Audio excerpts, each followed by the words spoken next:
Thank you for joining us in another session of Thursday's Faith Refresher.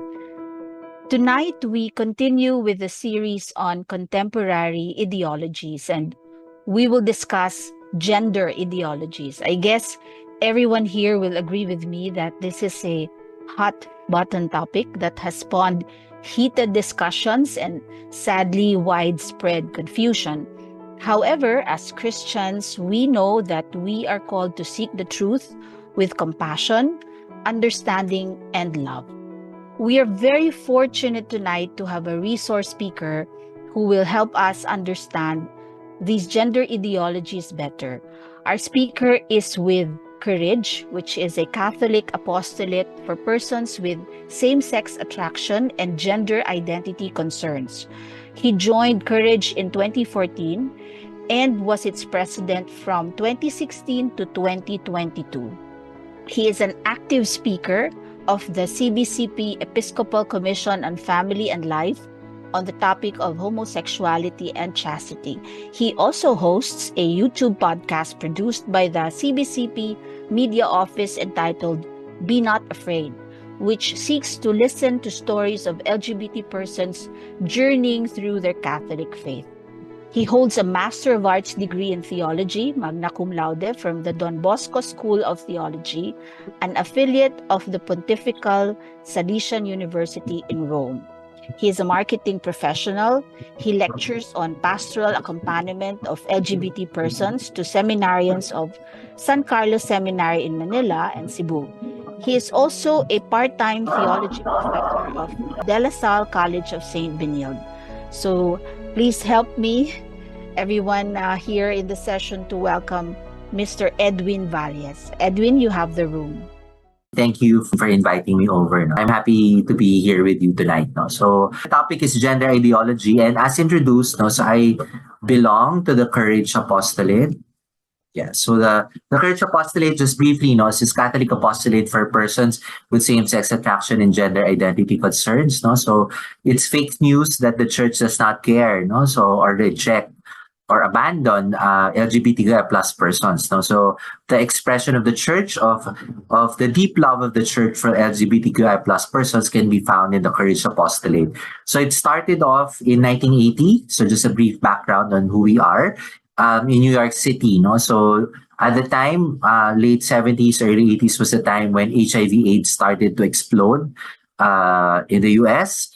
And initially, the medical community thought it was gay cancer, no? Because it seems to be affecting the gay members of the population. So from that darkness, no, so from that health crisis, the Archbishop of New York discerned that he wanted to provide an accompaniment group for the members of his flock, no, so who are gays, no. So he invited Father John Harvey to start off Courage. So Father John Harvey at the time was a retired priest who is a moral theologian and who's also a counselor. No? So he has journeyed with and accompanied mga gay persons, including gay priests. No? So in his active priestly career. In the Philippines, Courage started in 1995. No? So next year will be our 30th anniversary.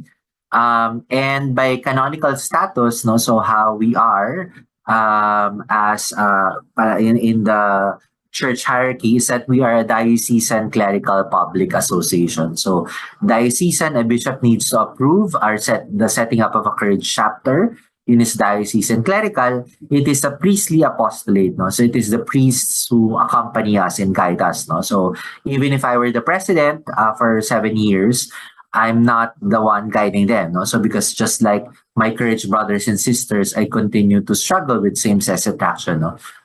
So I cannot be a blind person leading a blind person. No? So why do I have to mention this? No, so I'm giving this topic not because I read a book or I asked AI to generate this PowerPoint. No, so I'm talking about this topic based on my lived experience as a gay man. No, so I was active in the gay lifestyle for 22 years before I joined Courage. This is also my pastoral work. No, so since I joined Courage, I've been journeying with LGBTQI plus persons, including thought errors. No, so yung ideological tendencies. No, so ayan. I'd like to begin, no, so with Pope Francis himself. No, so we all know that Pope Francis is very compassionate, no, so and very understanding of LGBTQI plus persons, no, so but simultaneously he also consistently warns us against the danger of gender theory. No, so I like to say, so he's been interviewed several times. So I just would like to mention one paragraph that he dedicated from Amoris Laetitia that describes for us, no, so the what it is and the dangers that it gives us, no. So this can be found in paragraph 56, no, and he says, no, so yet another challenge is posed by the various forms of an ideology of gender that denies the difference in reciprocity in nature of a man and a woman and envisages a society without sexual differences, thereby eliminating the anthropological basis of the family. This ideology leads to educational programs and legislative enactments that promote a personal identity and emotional intimacy radically separated from the biological difference between male and female. Consequently, human identity becomes the choice of the individual, one which can also change over time. It is a source of concern that some ideologies of this sort, which seek to respond to what are at times understandable aspirations, manage to assert themselves as absolute and unquestionable, even dictating how children should be raised. No? So I'd like to highlight lang yung dangers of gender theory in the words of Pope Francis. It eliminates the anthropological basis of the family. So kung walang male and female, then what is the basis of family? No? So and then second, the gender ideology itself comes with educational programs and legislative enactments that promote a personal identity and emotional intimacy radically separated from the biological difference between male and female. No? So there is that education and legislation agenda component of this ideology. And then it promotes individualism. And then the fourth, no, so in this first section of that paragraph, is that it is manifested as a propaganda. No? So very interesting na yung mga LGBTQI who clamor for inclusion. No? So when you engage them in this discussion, they tend to be very close. No? So they're not open to dialogue. So this is the first part. So the second part, Francis continues, no? So it needs to be emphasized that biological sex and the social cultural role of sex can be distinguished but not separated.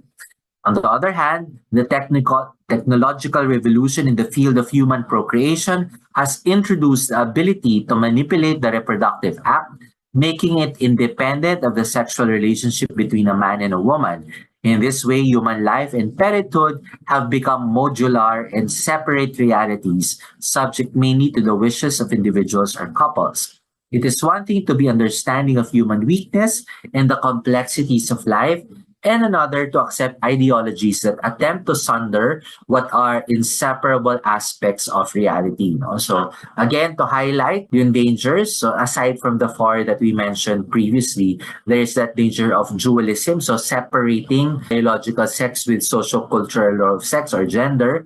And then there's also that Pope Francis calls this out, no, in gender ideology, as another manifestation of contraceptive mentality. No? So I remember Courage holds its annual conference in the US. No? So there was one time in such annual conference, they invited a pro-life lawyer to give a talk. No? So and he was saying that in the US, the same legal justification, no, so for Roe versus Wade, no, so the separation of the sexual act between the sexual act itself and its result of procreation is the same logic that was used to have the Supreme Court approve same-sex marriage in 2015. No? So pareho yung logic. No? So Pope Francis rightly calls it out as a manifestation of contraceptive mentality. No? So in separating the sexual act from creation and even the personhood. No? So yung the body realities of the couple. So yeah, so that's the second part. And then the third part, Pope Francis says, no, so let us not fall into the sin of trying to praise the Creator. We are creatures and not omnipotent.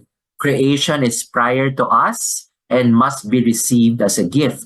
At the same time, we are called to protect our humanity, and this means, in the first place, accepting it and respecting it as it was created. No? So, laging ina-accuse si Pope Francis na hindi siya very clear, no? So in his proclamations, but this is as clear as it can get, no? So when he talks about the dangers of gender ideology, so again, danger in gender ideology is to put the person over creator, no? So and then to put the person over creation. So yeah.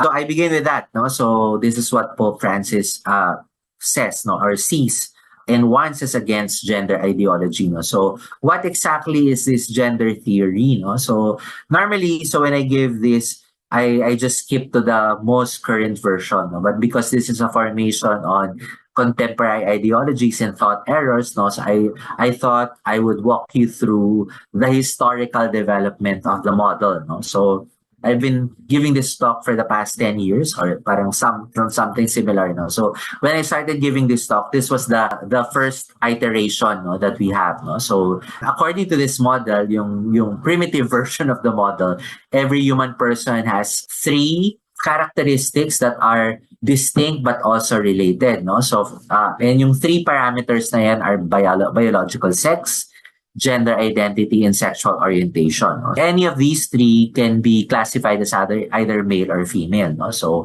to illustrate yung, for example, yung lesbian, so a lesbian person is yung biological sex is female, yung gender identity is male or female. No? So you should not be surprised na we see women in same-sex couples, in same-sex relationship na hindi naman mukhang what we stereotypically would describe a tomboy to be, no? So, kasi nga, merong mga female-identified lesbians, no? So, but what is common between a male-identified and a female-identified lesbian is that both of them are attracted to another female, no? So, yung sexual orientation nila is female, no? So, for gays, are gay person, so biological sex male, yung traditional understanding natin of gay na very effeminate, no? So, or possibly yung female gender identity, no? So, yan, no? But not all gays are like that, no? So, in fact, there are many gays who are male identified, no? So, when I was active in the gay lifestyle,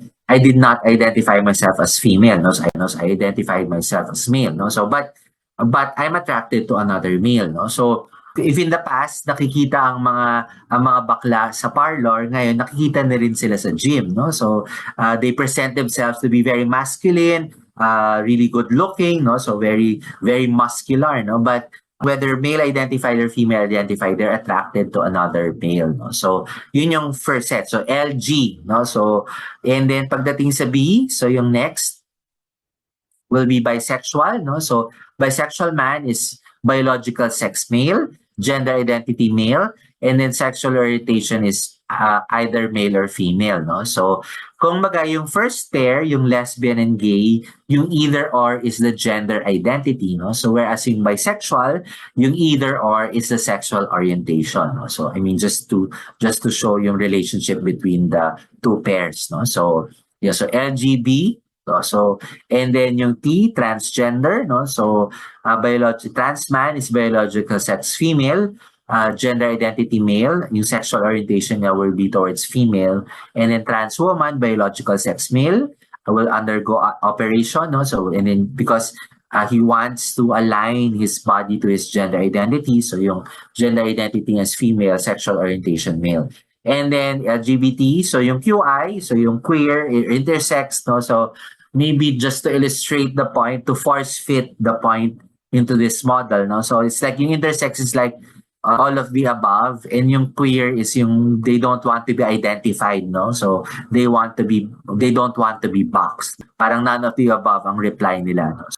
Ayan, so it's LGBTQI, no? So plus. So this was the very very primitive model, and that's why yung bill sa Congress, for example, is known as SOGI bill, because it's a sexual orientation and gender identity equality bill, no? So yun, parang it's based on this particular model, no? So as the years went by, no, so they modified this, no, so trying to capture the the spectrum of experiences of LGBTQI plus persons. No? So yung next model from this is what is known as the genderbread person. No? So version 2.0. No? So kung kanina there were yung earlier model had 3 parameters. So ito 4 na naging 4. No? So and yung 4 na yan again are related but also distinct. No? So they change. So yung mga changes from the previous model is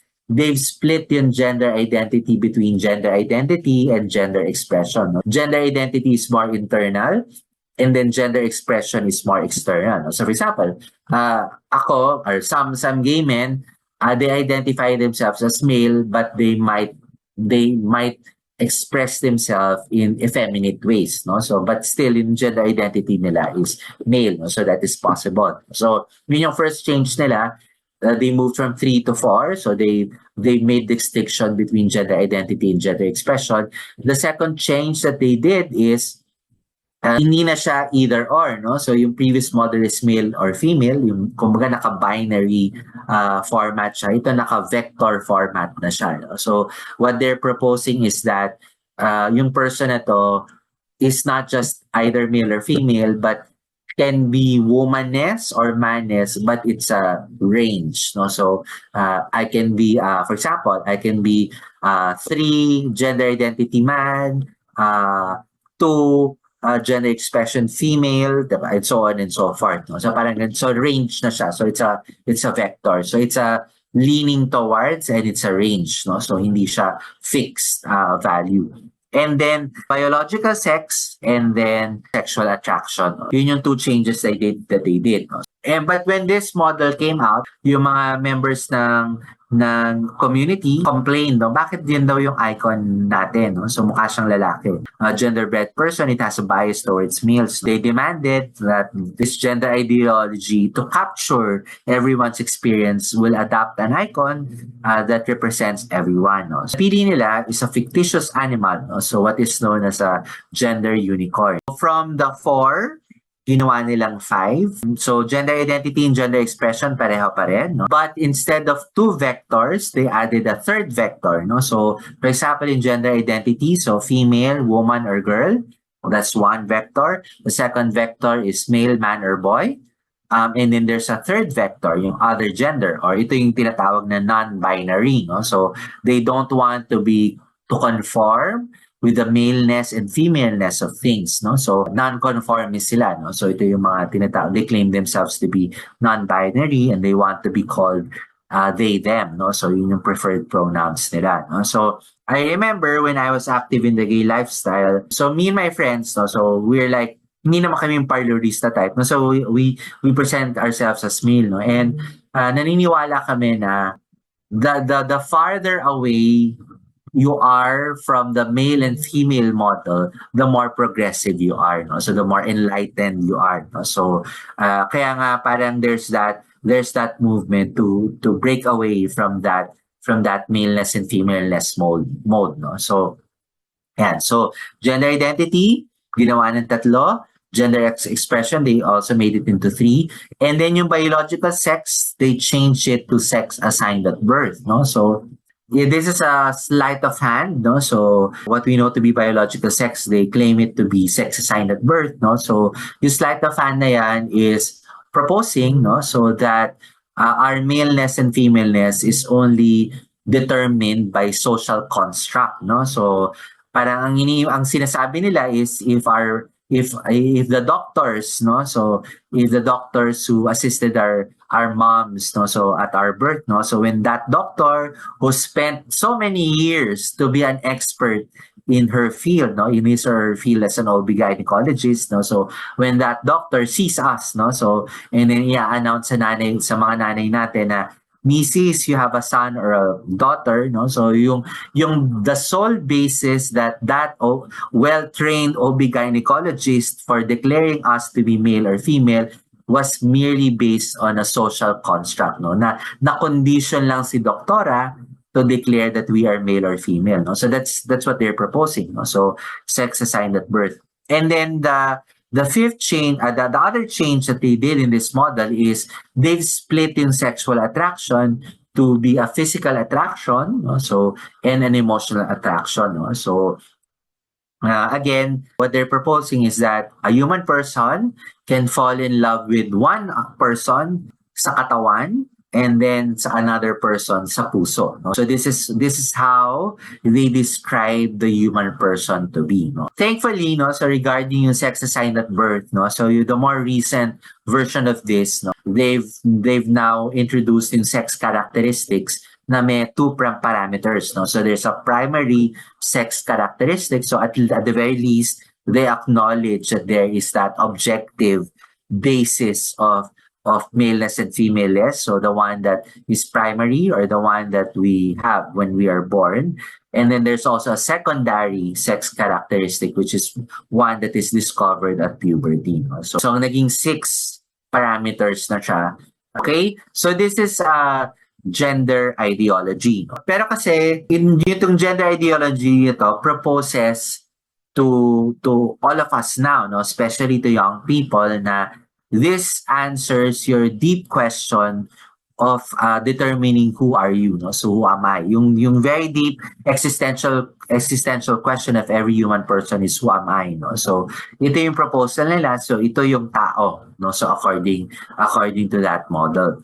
So this is the LGBT side. We now go to against key points on the human person or the Christian understanding of the human person. No? So your anchor passage can be found in Genesis 1 verse 27. No? God created mankind in his own image. He created them. So a human person is made in the image and likeness of God. No? So and that is the source of dignity of every human person. And such person made in the image and likeness of God has 2 modalities. No? So there's a male modality and a female modality. And then the other key point on Christian understanding of the human person is that a human person is both body and soul. They can be distinct, but they cannot be separated. No? So truly one. No? So there's convergence or oneness or unity between the body and soul. And then the 4th key point, no, so on Christian anthropology is the story of sin and redemption. No? So all of us have original sin. No? So we all have tendencies towards sin. No? But the more important news, the more important good news is that Jesus Christ has redeemed all of us. No? So siguro yung mga 4 points. No? As a personal interest, no, for example, and also as part of my theological thesis, no, I read through yung iba't ibang yung tinatawag na queer theology. No? So yung iba't ibang proposals that are influenced by gender ideology. And what I find out is usually mga models that they propose, no? So even theological models that they propose in trying to include LGBTQI into the picture, merong error in any of these 4. No? For example, no? So they can say na everyone is born perfect. That if you have same-sex attraction, God made you that. No? So there could be problem with yung number 2, but also yung number 4. When you say who you are, ano bang part yan? No? Is that in part or is that really how God created you to be? No? And so on and so forth. No? And then some of the queer theologians, no? Yung mga LGBTQI plus persons or gender ideologists, they claim that we can never find a passage in the Gospels when Jesus Christ condemned homosexuality, no? So, or lesbianism, etc. No? So, that is partly true, no? Kasi yung teaching naman ng simbahan is not articulated as a no, no? So it is articulated as a yes, no? So what Jesus Christ did, no? What we can find in the Gospels is that Jesus Christ affirmed the Genesis passage, no? So we can find that in Matthew 9 verse 4, but also in Mark, no? The Gospel last Sunday is about this. When Jesus Christ was asked about his opinion in divorce, gina-justify ng mga Pharisees, no? But Moses was the one who allowed it, no? So, and then Jesus Christ said, because of the hardness of your heart. But this is not so from the beginning. And then Jesus Christ went back and reaffirmed and confirmed yung Genesis passage, no? Made them male and female. So I said, yung teaching ng simbahan is a positive, no? Hindi siya parang like a series of no's, no? So mali yan, ganyan, no? But the teaching is that, no? God created the human person, male and female, He created them. Comparing yung Christian understanding of the human person and LGBTQI perspective on the human person, no? So Ito siguro yung model of the Christian understanding of the human person. Primacy of the person, primacy of the personhood. Every person is made in the image and likeness of God, male and female created them. So, and then that sin and redemption story, the church recognizes that even if all of us were created in God's image and likeness, so because of original sin, we have negative inclinations, so tendencies of attractions or feelings. And then from such negative inclination, so both positive and negative, but from such negative inclination, so there is that action, so yung choice whether to act or not to act on that inclination. For example, yung word na homosexual, so yung word na homosexual as an adjective, it can describe a person. So there's a homosexual person. So the church teaches that homosexual person, like any human person, is made in the image and likeness of God. So walang mali doon sa homosexual person that way, from that perspective. When we talk about yung homosexual inclination is described as an objectively disordered. It does not mean that it's a mental health issue. Yung language na yun is theological. So it just tells us that yung inclination na yun is not according to the ordered will of God to sexuality. So kaya siya tinabag na objectively disordered.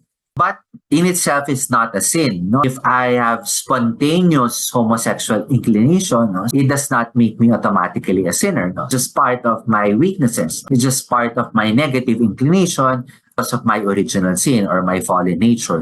And then when we talk about homosexual action, that is the one where the church declares to be a sin, or intrinsically evil. That's what the Catechism says. I hope it's very clear. So yung distinction between person, inclination, and action. And the church teaches na yung primacy of person, the action, neither the action nor the inclination can define who the human person is. So the human person is always bigger than one's inclination and one's action. Whereas, yung gender ideology, the model that it presents to us, ang reading nila sa human person is the reverse. Sa kanila, very important yung attraction or inclination mo and or yung gender identity mo. And one's personhood is subsumed, is a sub-factor of who that person is, yung personhood niya. So what drives everything about that person is that he is either gay or she is a lesbian or a transgender, etc., etc. So yung personhood is subsumed on one sexual attraction or inclination or gender identity. So this is the reason why yung the Catholic Church, so cannot really support or participate in gay pride, so gay pride activities. So kasi yung gay pride kasi champions, so this gender ideology, and it champions yung understanding of the person na a person who is subsumed by his or her sexual attraction or inclination and or gender identity. From the Catholic perspective, from the Christian perspective, it is an erroneous understanding of the human person. So our leader of Catholic Church will participate in gay pride activities. It's like acknowledging, so na parang yes, it's possible that one's personhood can be subsumed in one's sexual attraction or gender identity. And as early as 1986, so the Vatican already warns against this.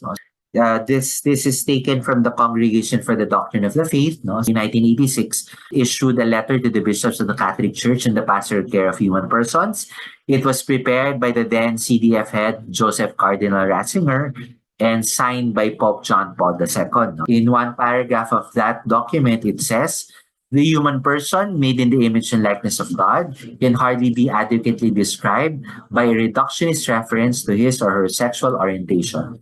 Today, the Church provides a badly needed context for the care of the human person when the Church refuses to consider the person heterosexual or homosexual and insists that every person has a fundamental identity, the creature of God, and by grace, his child and heir to eternal life. So very clear, So yung mga labels na heterosexual, homosexual, ganyan. So these are secular words, Sinasabi dito, dapat wala siyang space sa Catholic language or Catholic thought, Kaya ko lang sinasabi siya kasi parang because this is now the language of the world. But parang from the understanding of the church on the human person, hindi siya categories, no? So, kasi nga, yung every person has a fundamental identity, creature of God, and is child and heir to eternal life. No?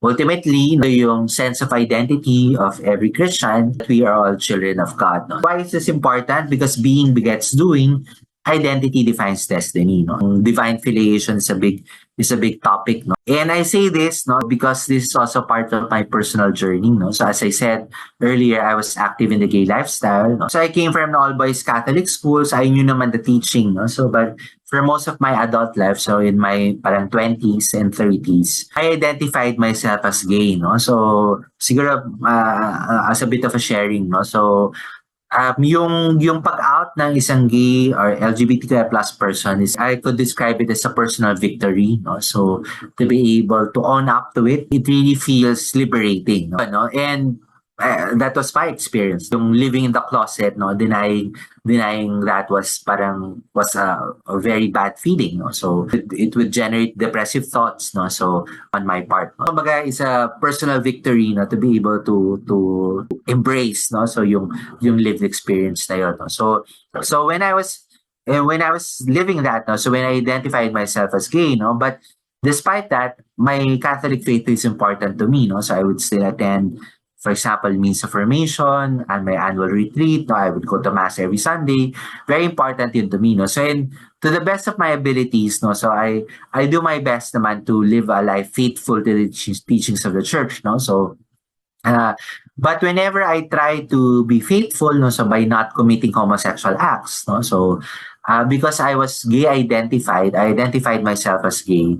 Feeling ko, if I'm trying to be faithful to the teachings of the church, I'm depriving myself of who I am. So, kasi nga, I identified myself as gay. Because identity defines destiny nga. So, this went on for many years. In my annual retreat, I consider that my Mount Tabor moment of the year. No? So, it's like a spiritual highlight. I never talk about my struggles with homosexuality during spiritual direction. No? So, kasi feeling ko baka hindi na ako pabalik in the next year, no? Mabano ko or whatever. No? So, I had that irrational fear. But I think in my late 30s, no, I had the grace to open up to it in spiritual direction. No? So I remember it was Father Jerry Quijada who was the retreat master at the time. So I told him, Father, my problem is that I'm a homosexual. No? So kala ko, kukuha siya ng Bible, pupunta siya dun sa passage ng Sodom and Gomorrah and babasahan niya ako ng passage na yun. No? So, but I was surprised that what Father Jerry told me, no? So again,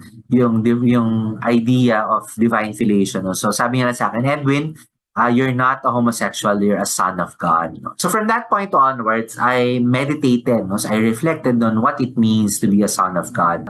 And again, by God's grace, I was made to understand that a son of God, no, strives to be faithful to the teachings of the church. A son of God strives to grow in virtues, no? So to be conformed to the Son of God Himself, Jesus Christ, no? So therefore, if I am a son of God who has same-sex attraction, no? So if I will strive not to commit homosexual act, no? So I'm not actually depriving myself of who I am, no? In fact, I am fulfilling my destiny as a son of God, no? So growing in holiness and pursuing sanctification, no? So yeah, so yun yung an example, no? So how identity defines destiny, no? So and I'm sharing na yung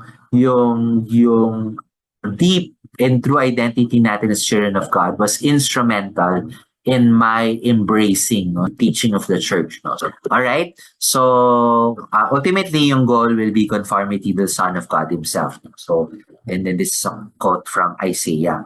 Yeah, but that's only the first part. No?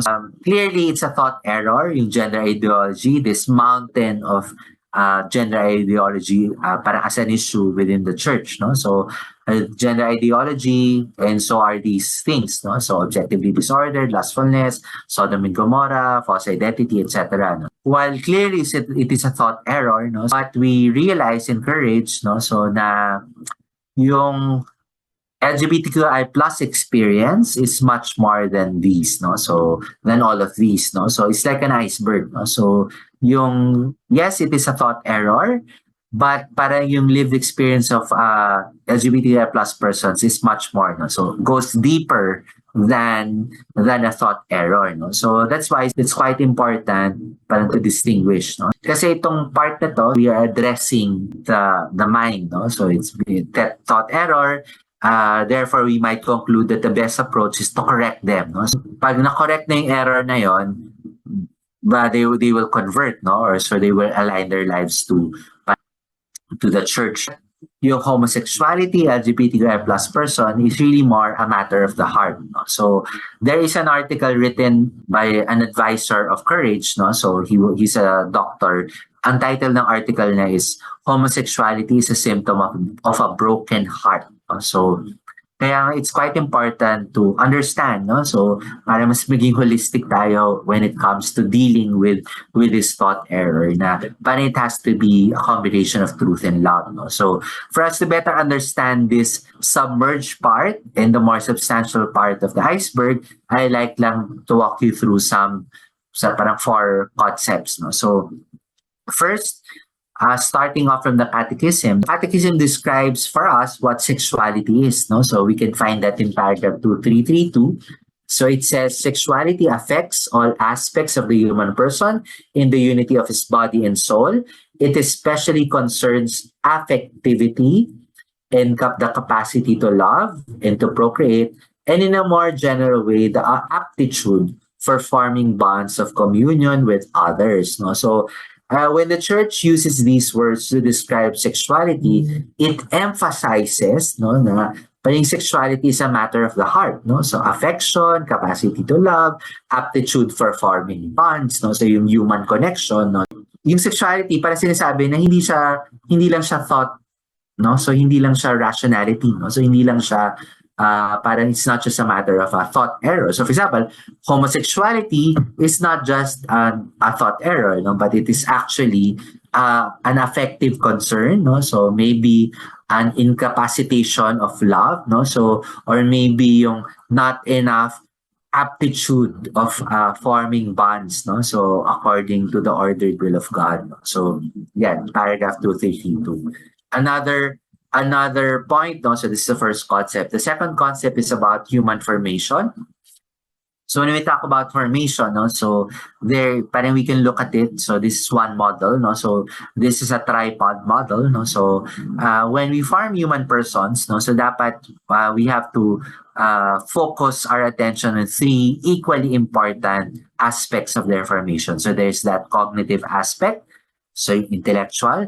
There's also that behavioral aspect, how we behave, and then there's also that affective emotional aspect. So if we talk about the role of parents as the first formators of kids, yung parents should not just focus on cognitive formation, behavioral formation. They should give as much importance and time and effort towards effectively forming their children. So this is a second concept. And the third concept, when we talk about brain development, brain, intellect, heart, anong role ng brain sa affectivity, no? So this is a picture of brain development and developed by brain scientists, no? So and then at every stage of the brain development, they articulate, no? So what the child going through that stage needs, no? So off the bat, so yung first part of the brain that develops is yung brain stem.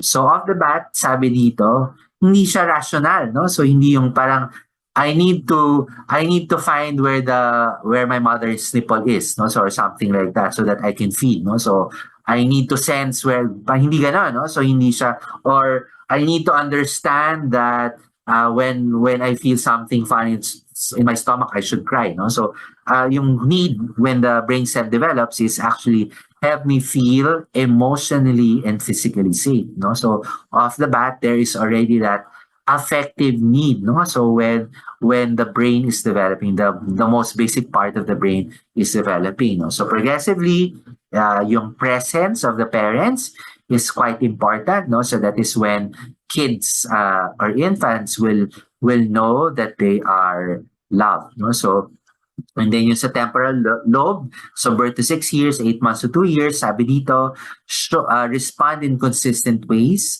show me unconditional love, no? So again, very affective yung need ng mga bata as that part of the brain develops, no? So the occipital lobe, yung surround me, so yung presence of the parents, no? So yung saliency of both the father and the mother in the life of a child. Yung touch, physical touch as a love language, no? So touch me, hug me, hold my hand, massage me when the parietal lobe is developing from birth to 6 years, no? Yun yung sa touch part, yung language, no? So yung engagement, the interaction with the kids, no? So talk to me, sing to me, listen to me, and respond. Yung 3 to 12 years old, no? So yung encouragement or yung words of affirmation, no? So it's very important, no? So at that particular stage. And even during the teenage years, no? So up to 22 years, the last part of the brain, yung prefrontal cortex, yung executive part of the brain, no? So meron pa rin siyang affective need, no? So sabi dito, give me choices when I'm calm, no? So teenager to. Talk to me about plans, no? So kailangan nila, they have a need for engagement, no? To be involved. Let me make plans, help me break down big tasks into little steps, no? So yeah, so that's the third concept. And then the fourth one, this is based on our pastoral experience and courage, no? So when we share about our struggles, eventually the members of courage discover ano ba yung underlying issues, no? So behind the homosexual struggles, no? So ito yung mga common issues: parent issue, lack of affirmation, gender insecurity, sexual abuse victim, victim of bullying, social maladjustments, and lack of role models, lack of positive male and female role models in our lives, no? So yung tamang balance, no? For example, a father hindi pwedeng super rigid or super lenient, or hindi rin pwede yung mga absentee father, whether physically absent, no, yung mga sa kabilang bahay, no? So or yung mga emotionally absent father, and that also goes for the mother, no? So and so on and so forth, no? So itong mga underlying issues of the members of courage that come out from during our sharing meeting has everything to do with guardianship, no? So parang they are concerns on guardianship. So and then finally, yung fifth concept will be the model of Erik Erikson. Ito yung psychosocial development. So according to his theory, lahat tayo meron tayong crisis, no? So there's a tension at every stages in our lives, no? So for the infant to 18 months, there is that trust versus mistrust, no? So na tension, no? So yung infants, kapag umiyak ba ako, nandyan yung magulang ko to come to my aid? Do I trust them enough to come to my aid, or they are delayed, no, or whatever, no? So then therefore I will have mistrust, or I will develop mistrust. 18 months to 3 years, yung autonomy versus shame and doubt, no? So given enough space, no, to autonomously discover things, or masyadong guardiado yung parents ko, no, parang sobra silang correcting, no, so that it develops shame and doubt in me. 3 to 5 years, ganun pa rin yung initiative versus guilt, no? So when I take the initiative, no, so if I fail, no, so guilt trip pa ako ng parents ko, no? So there's that crisis. And then 5 to 13 years, that in this industry versus inferiority. And then yung 13 to 21 years is yung identity versus role confusion, no? So many teenagers naturally go through this, no? So ito yung natural crisis, no? So at this particular age, no? We should not be surprised that they are questioning, no, this particular point, no? So during my time, or maybe our time, if you are my contemporaries, no, so we used to call this as identity crisis stage, no, yung teenager phase, no? So it's quite normal to be confused, even to experiment or to test and to determine parang sino ba talaga ako, no? So siguro what complicates things now is that aside from the Christian understanding of the human person and your Christian identity, there is that gender ideology that proposes something different, no, to the teenagers of today. But also key point about Erik Erikson's model is that ano siya, no, parang building blocks, no? So yung identity versus role confusion is a crisis, and how that is solved is born out of how the previous crises were also solved, no? So meron ba siyang trust issue? Meron ba siyang shame and doubt? Meron ba siyang guilt? Meron ba siyang inferiority, no? So all the previous crises na unresolved has a capacity to affect, no? So yung crisis during this stage, yung identity versus role confusion. Alright? So aside from yung identity, yung sense of identity, child of God, yung divine filiation nga, no? So that can address the thought error, no? So knowing all these, at least yung tong five concepts that we just covered, no? So if we really want to truly guide and help, no, people who abide by this thought error, so we recommend that we approach it, no? 5 concepts that are introduced tell us how, no? So yung manner of addressing it. So it can be summed up with a heart-to-heart approach. Heart-to-heart, no? So we have to approach them, those who abide by such thought errors, we have to approach them by heart to affect a change of heart. Kailangan, kasi nga, like the iceberg, the more substantive need and clamor of persons, of LGBTQ plus person is affective in nature. No? So to cause that conversion, to cause that conversion that will correct the thought error, so we have to consider heart approaches. So, yeah. All right. So before I end, I'd like to promote lang Courage. No? So this is our Facebook page, all capital Courage Philippines. No? So if you will not be able to parang ask question, no? So these are my contact details. So this is my mobile number, and then also my email address, edwin.courageous@gmail.com.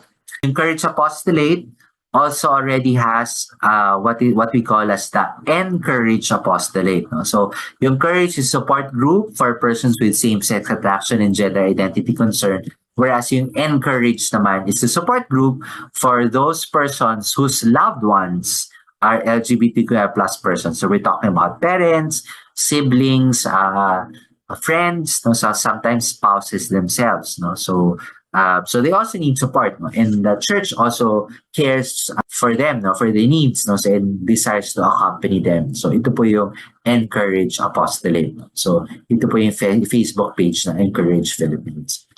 And then finally, ito po yung YouTube podcast. No? So the CBCP Media Office decided to churn out Catholic content, and they wanted to churn out Catholic content on this matter. So they requested me to host a podcast. No? So sabi ko lang sa kanila, okay, I can do this, but I don't want it to be yung typical fire and brimstone catechism approach. No? So I wanted this to be a listening podcast. No? So let's actually listen to the journeys of people with same-sex attraction as they navigate their faith. No? So in and through their same-sex attraction. So you can find it in Faith Watch TV, the podcast po is Be Not Afraid.